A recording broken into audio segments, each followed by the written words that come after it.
à 6h54, la question santé d'Europe 1, Thomas Sauton. Et ce soir, sur les coups de 21h, il va y avoir de la crispation, des palpitations, du stress chez tous ceux qui vont regarder le match. Bonjour, docteur Kirzek. Bonjour Thomas, quel accueil. Bonjour Max.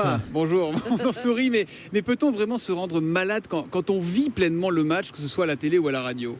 Oui, on pense à l'émotion, le stress ou la joie extrême qui va demander un travail cardiaque supplémentaire. Pourquoi ? Parce que le palpitant va s'accélérer. Et effectivement, en 2008, il y a eu une étude qui avait fait date en cardiologie qui publiait les résultats des passages aux urgences pour accidents cardiovasculaires suite à la Coupe du Monde de 2006. Et c'était l'équipe allemande qui avait publié ces résultats et qui montrait qu'il y avait plus d'accidents cardiaques, un risque multiplié par 2,7. Donc ça avait fait date en disant il y a un lien entre ce stress émotionnel et ces événements cardiovasculaires aigus, à tel point que les cardiologues disaient il faut peut-être préconiser d'augmenter le traitement, notamment chez les cardiaques. On peut vraiment faire une crise cardiaque pour une barre transversale ? C'est pas un cliché, c'est pas une caricature ? Alors ça avait fait grand bruit en cardiologie et ça c'était l'équipe allemande. Eh bien, figurez-vous qu'une équipe italienne a publié des résultats et a repris les résultats des Coupes du Monde 2004, 2006, des championnats d'Europe, et eux ont montré le résultat inverse, pas d'augmentation du risque cardiovasculaire. Donc match nul en cardiologie entre l'Italie et l'Allemagne. Beaucoup d'études contradictoires sont venues ensuite brouiller un peu les pistes. Il y a des faiblesses méthodologiques. En tout cas, rien n'est prouvé médicalement.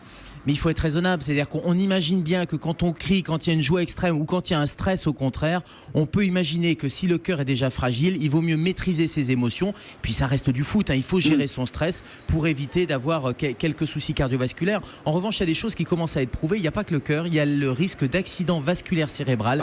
Et il y aurait une augmentation, et c'est une étude française, c'est une étude dijonnaise qui avait repris de manière rétrospective les données sur 26 ans de passage aux urgences et d'accidents vasculaires cérébraux. Eh bien, il y aurait une augmentation de 5 à 15% en cas de grand match. Vous, aux urgences, docteur, est-ce que vous avez un pic de fréquentation les soirs de match ? Alors, ce qui est assez marrant, c'est qu'il y a deux périodes. Il y a vraiment la période pendant le match où on a plutôt une diminution des appels et une diminution des passages aux urgences. Et dès que le match se termine, là, on a une augmentation après. Alors, c'est pas forcément des événements cardiovasculaires ou des AVC, mais c'est surtout, il faut le reconnaître, des alcoolisations. Parce que voilà, le match est fêté, on en avait parlé. Il y a beaucoup d'ivresse et là, les passages aux urgences augmentent. Mais après le match, pas pendant le match. On est plutôt tranquille, ce qui laisse parfois le temps aux équipes d'urgence pour regarder ou écouter le match. Il y a d'autres risques sinon, peut-être moins graves quand même que tout ça, que l'AVC, que la crise cardiaque ?